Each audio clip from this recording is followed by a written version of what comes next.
दोस्तों, जैसा कि आप जानते हैं कि JSCSFC ने द अनफॉरगेटेबल सीरीज की सभी गजलों के इनवाइट ओपन कर हाल ही में एक सफल आयोजन संपन्न किया है, जिसे लोगों ने खूब सराहा।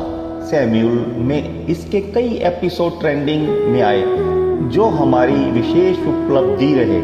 इस सीरीज के बाद हमने सोचा कि हमारा सफर यहीं नहीं रुकना चाहिए, हमारी यात्रा जगजीत सिंह के साथ ही चलनी चाहिए। जैसे सफर में चांद तारे हमारे साथ ही चलते हैं, वैसे ही हम भी जगजीत जी के साथ ही चलेंगे। यही उनके प्रति सच्ची श्रद्धांजलि भी होगी।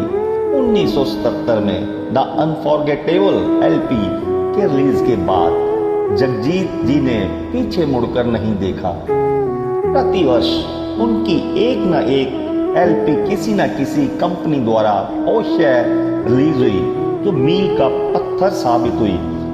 1977 के द अनफॉरगेटेबल के बाद 1978 में जगजीत सिंह की एक LP आती है, जिसका नाम था बिरहा दा सुल्तान। बिरहा दा सुल्तान में जगजीत सिंह ने पंजाब के मशहूर कवि शायर शिव कुमार बटालवी की 10 पंजाबी गीतों को चुना। शिव कुमार बटालवी की तरफ जगजीत सिंह का ध्यान आखिर इतनी जल्दी क्यों गया कि अपने कैरियर का दूसरा एल्बम ही उन्होंने शिव कुमार बटालवी को डेडिकेट कर दिया। इसका उत्तर है बटालवी की शख्सियत और पंजाबी साहित्य में उनका स्थान। आइए जानते हैं उनके बारे में। 1936 में पाकिस्तान के पंजाब प्रांत में जन्मे शिव कुमार का परिवार भारत के विभाजन के बाद गुरदासपुर जिले के बटाला चला आया। उन्हें विख्यात पंजाबी लेखक गुरबख्श सिंह प्रीतलड़ी की बेटी से प्यार हो गया, जिन्होंने एक ब्रिटिश नागरिक से शादी कर ली। वह प्यार में दुर्भाग्यशाली रहे और प्यार की यह पीड़ा उनकी कविता में तीव्रता से परिलक्षित होती है। 1960 में उनकी कविताओं का पहला संकलन पीड़ा दा परागा मतलब दुखों का दुपट्टा प्रकाशित हुआ, जो काफी सफल रहा। सन 1965 में अपनी महत्वपूर्ण कृति महाकाव्य नाटिका लूंगा 1965 के लिए साहित्य अकादमी पुरस्कार पाने वाले वे सबसे कम उम्र के साहित्यकार बन गए। काव्य पाठ और अपनी कविता को गाने की वजह से लोगों में वे और उनका काम काफी प्रसिद्ध हुआ। 5 फरवरी 1967 को उनका विवाह अरुणा से हुआ, जिनसे उनके 2 बच्चे मेहरमा और पूजा हुए। 1968 में चंडीगढ़ चले गए, जहां वे स्टेट बैंक ऑफ इंडिया में जनसंपर्क अधिकारी बने। प्रेम में नाकामी की वजह से शिव की रचनाओं में बिरहा का दर्द का भाव अति प्रबल है। अमृता प्रीतम ने उन्हें बिरहा का सुल्तान कहा।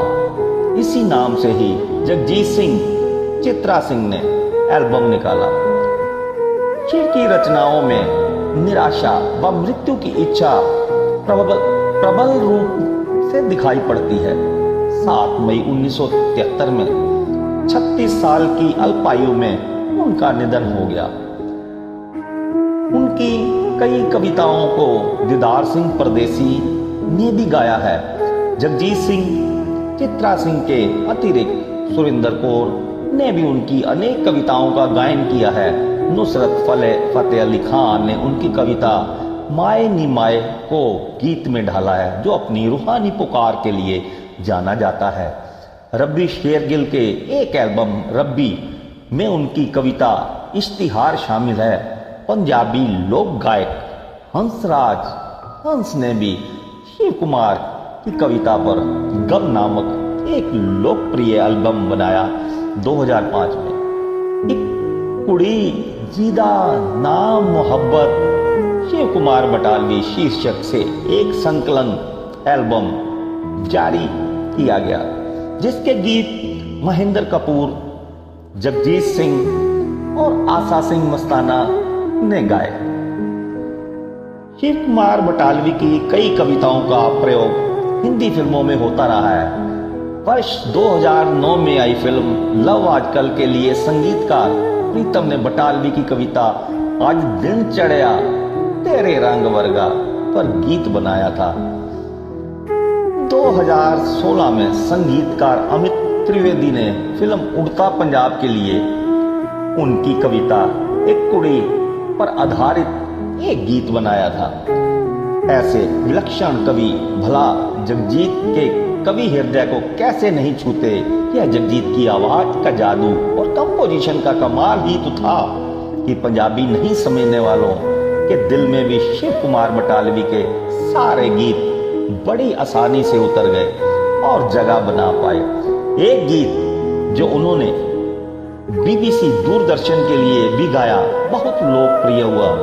वह गीत है माए नी माए मेरे गीतां दे नैणा विच बिरहों दी रड़क पवे अद्धी अद्धी राती उठ रोण मोए मित्रां नू माए सानू नींद ना पवे।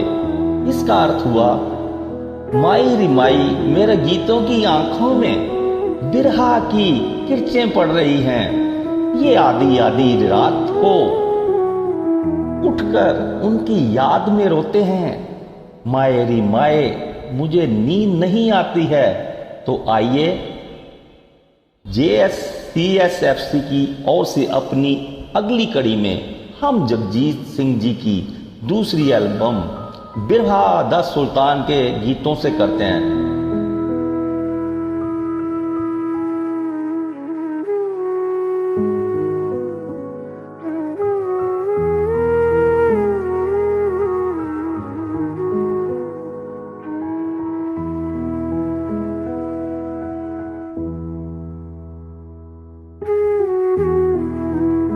Thank you very much.